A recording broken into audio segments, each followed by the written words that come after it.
एक कैंडिडेट ने मुझे पूछा कि सर मुझे अकाउंट्स फील्ड में करियर करना है, लेकिन करियर चूज करने के पहले मुझे ये जानना है कि अकाउंट जॉब का फ्यूचर क्या होगा।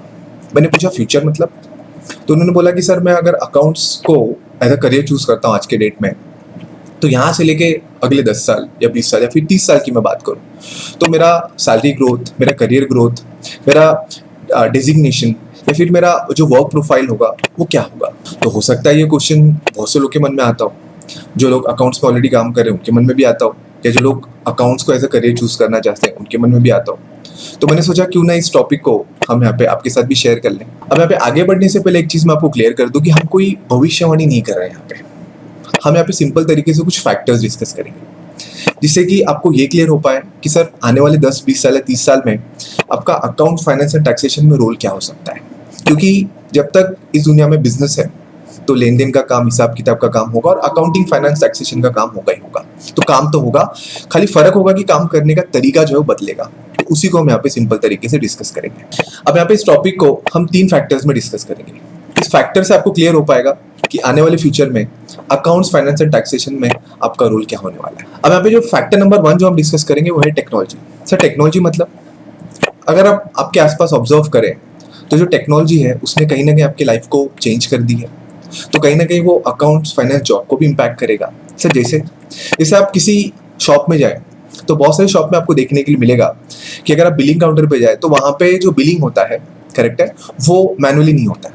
उनके हाथ में एक मशीन होती है, प्रोडक्ट पे कोड होता है, उसको स्कैन करते हैं और ऑटोमेटिकली जो बिलिंग का जो डेटा है वो बेसिकली कंप्यूटर में फीड हो जाता है। तो कहीं ना कहीं जो टेक्नोलॉजी है वो डेटा एंट्री वर्क को ऑटोमेशन पे शिफ्ट कर रही है। अब ऑटोमेशन से होगा क्या कि जो डेटा एंट्री जो वर्क होगा वो बेसिकली एग्जिस्ट ही नहीं करेगा। सर कोई दूसरा एग्जांपल, मैं अगर टैक्सेशन की बात करूं, बहुत से लोग जो लोग जीएसटी रिटर्न फाइल करते हैं उनको ज्ञान होगा कि सर हम GSTR 1 और जो 3B है जो हम फाइल करते हैं मंथली बेसिस पे, तो 3B का जो डेटा है वो पहले हम मैनुअली फीड करते थे।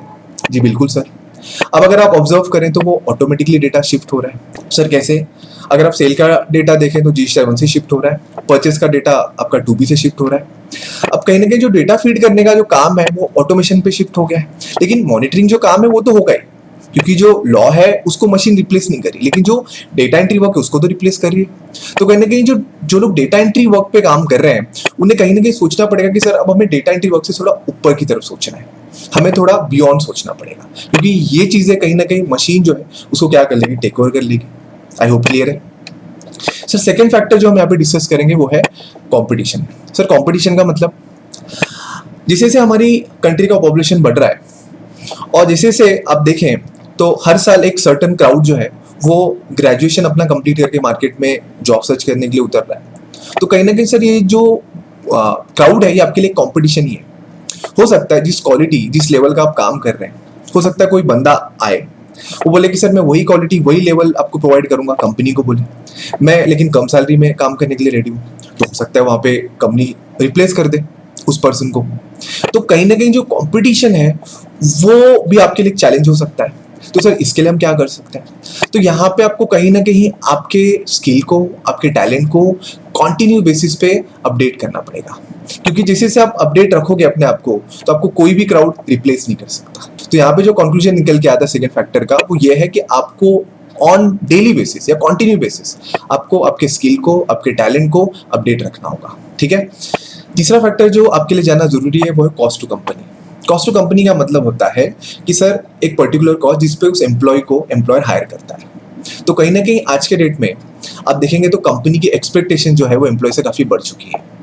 उन्हें सिंगल विंडो में मल्टी सोल्यूशन चाहिए। मल्टी सोल्यूशन का मतलब है कि अगर आप मान लेते हैं सिंपल तरीके से एक सेलफोन खरीदना चाहते हैं 10,000 रुपये का, मान लेते हैं एक 10,000 के सेलफोन में आप क्या एक्सपेक्टेशन रखेंगे? Only calling feature? बिल्कुल नहीं सर। हम चाहेंगे कि सर उसमें अच्छा ऑपरेटिंग सिस्टम हो, अच्छा स्क्रीन रेजोल्यूशन हो, अच्छा बैटरी बैकअप हो, अच्छा कैमरा हो, अच्छी मेमोरी बैकअप हो। तो इतनी चीजें अगर मैं एक सेलफोन से एक्सपेक्ट कर रहा हूँ तो at the same time company का भी जो एक्सपेक्टेशन है आफ्टर कोविड काफी बढ़ चुका है। तो कहीं ना कहीं आपको आपके कंफर्ट जोन से बाहर आना होगा। जो आप काम कर रहे हैं उसके बियॉन्ड आपको सोचना पड़ेगा। आपको देखना होगा कि आज के डेट में कंपनी क्या डिमांड कर रही है, उस हिसाब के आपके स्किल को डेवलप करना पड़ेगा, क्योंकि जो डिमांड है वही आपको सप्लाई करना, तो ही आप एक अच्छी सैलरी पा सकते हो। सर जो तीनों फैक्टर्स का कंक्लूजन क्या मिलता है? कंक्लूजन यही है कि सर अकाउंट्स का जो जॉब है वो कल भी था, आज भी है और कल भी होगा ही। लेकिन जो डिफरेंस है वो होगा आपके काम करने का तरीका। कहीं ना कहीं जो काम करने का तरीका वो बदलेगा, ये फैक्टर्स बदलेंगे। तो जो लोग इस फैक्टर्स के अकॉर्डिंग अपने आप को बदलेंगे, अपने कंफर्ट जोन से बाहर आएंगे, अपने स्किल को डेवलप करेंगे, उनके लिए अकाउंट्स करियर बेस्ट है। बट फिर भी अगर आपको कोई डाउट, क्वेरी, क्वेश्चन है तो आप कमेंट सेक्शन में पूछ सकते हैं।